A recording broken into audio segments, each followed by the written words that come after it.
Bien, el trabajo que yo propongo es un ensayo acerca de cómo se articula la formación inicial con la formación continua de los docentes de nuestro país y en él propongo un recorrido histórico partiendo desde la bibliografía que hemos leído, la bibliografía obligatoria y además bibliografía que he consultado, que me llevó, digamos, directamente a hacerme esta pregunta,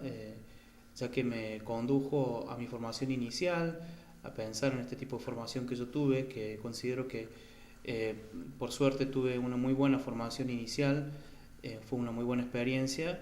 y, y creo que a lo largo de la carrera que vengo desarrollando como docente no ha sucedido lo mismo en la formación en ejercicio continua,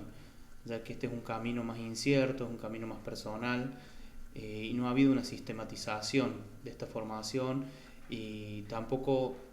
se ve un trabajo articulado con la formación inicial, que reitero, en mi caso fue muy buena. A lo largo de esta periodización, de este recorrido histórico, vamos a ver en el trabajo que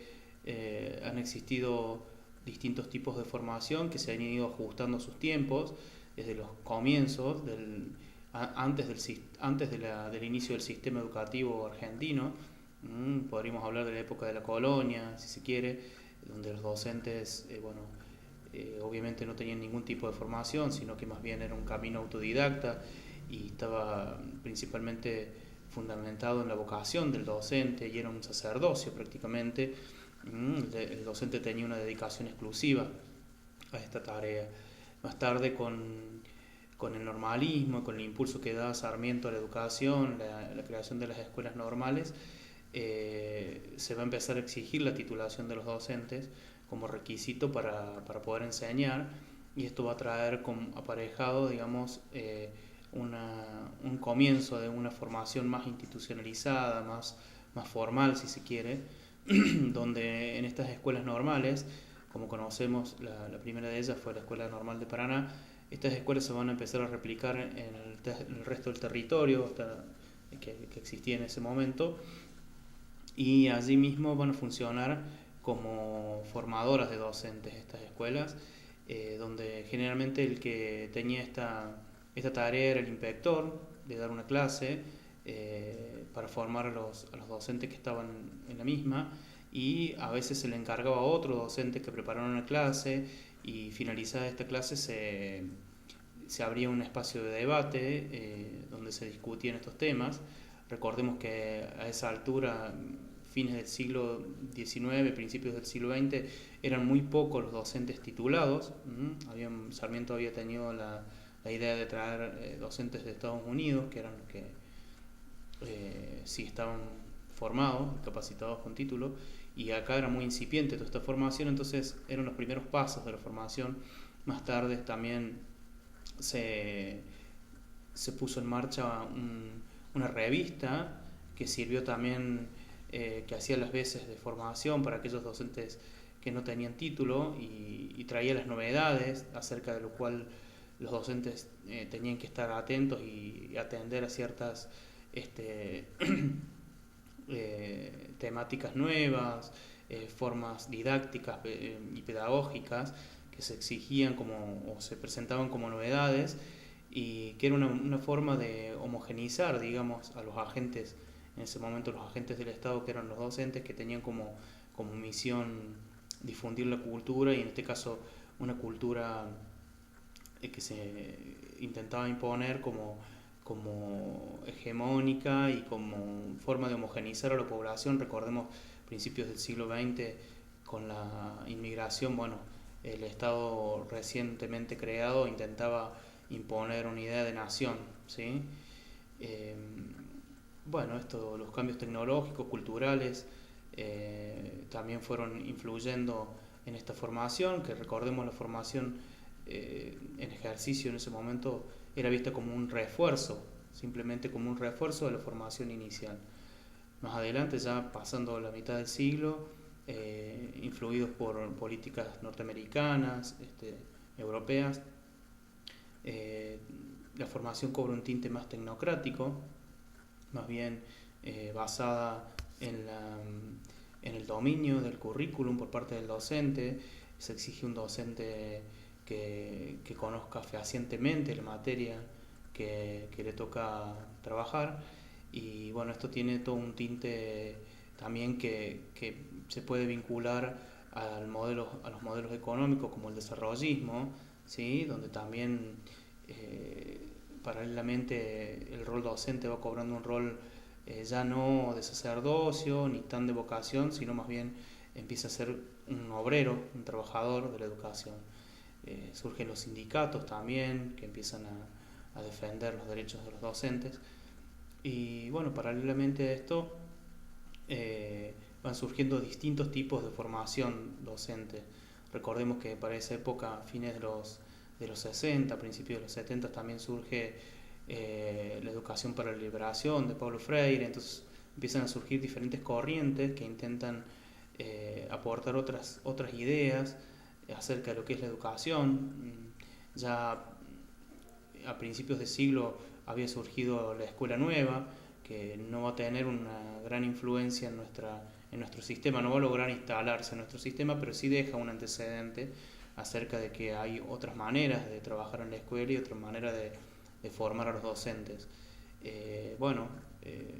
como les decía, paralelamente a estas nuevas corrientes de la educación para la liberación, también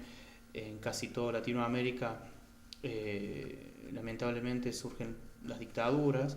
y esto se ve reflejado también, ¿no es cierto?, en la formación del docente, con las censuras, con los recortes. Esto va a producir también cambios a nivel sistema, donde se va a descentralizar la educación y cada vez se va a ir dejando en manos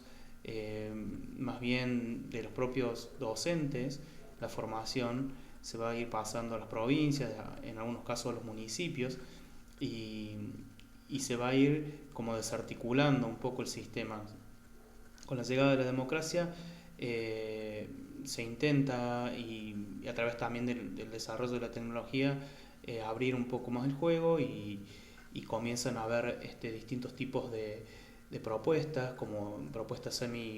semipresenciales o a distancia. La llegada del entorno virtual también ha contribuido a que el docente pueda tener otras opciones. Sin embargo, el neoliberalismo de los 90, que influyó en toda Latinoamérica, en toda la región y especialmente en Argentina,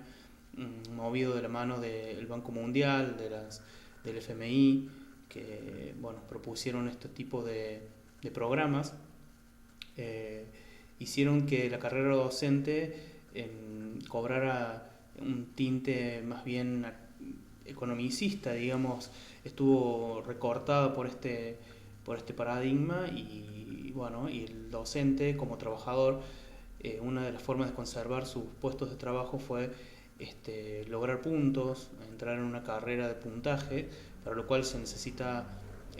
hacer cursos que den puntos, talleres, seminarios. Y bueno, esto tuvo sus influencias porque bueno, eso no fue parejo en todo el país, no se ofrecieron las mismas posibilidades a todo el país, y generalmente esto estuvo ligado a las posibilidades de cada docente de poder realizar este tipo de capacitación. Por lo tanto, esta tensión y esta autonomía que ha logrado, digamos, la formación en ejercicio, que prácticamente se ha despegado de la formación inicial, hoy por hoy prácticamente pasa por la propia responsabilidad del docente. Sin embargo, bueno, sabemos que en la actualidad hay algunos intentos por parte del Estado a través de la formación continua, de cursos y capacitaciones que están accesibles para todos los docentes. Creo que el gran desafío sería articular algo a nivel nacional, lograr una nivelación en cuanto a los saberes, a los contenidos, respetando también los regionalismos, ¿no es cierto?,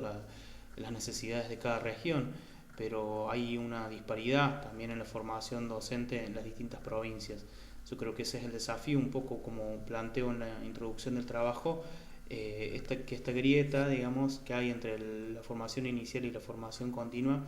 el Estado, el sistema, no solamente en Argentina, sino en la región, sería muy importante que se logre ir achicando estas brechas, ¿sí? de desigualdad, de inequidad, y que podamos lograr un sistema más democrático, más parejo, ¿sí? Y más sistematizado, sobre todo porque creo que hay como propuestas muy dispersas, ¿m? Donde los docentes muchas veces no encuentran cómo canalizar sus necesidades de formación, y a veces en la misma formación, a pesar de haber formación, no encuentran maneras de canalizarlo dentro del mismo sistema. Bueno, un poco esa es la propuesta que hago en el trabajo, y ese sería, digamos, el desafío, lograr este achique de las brechas. Bueno, muchas gracias.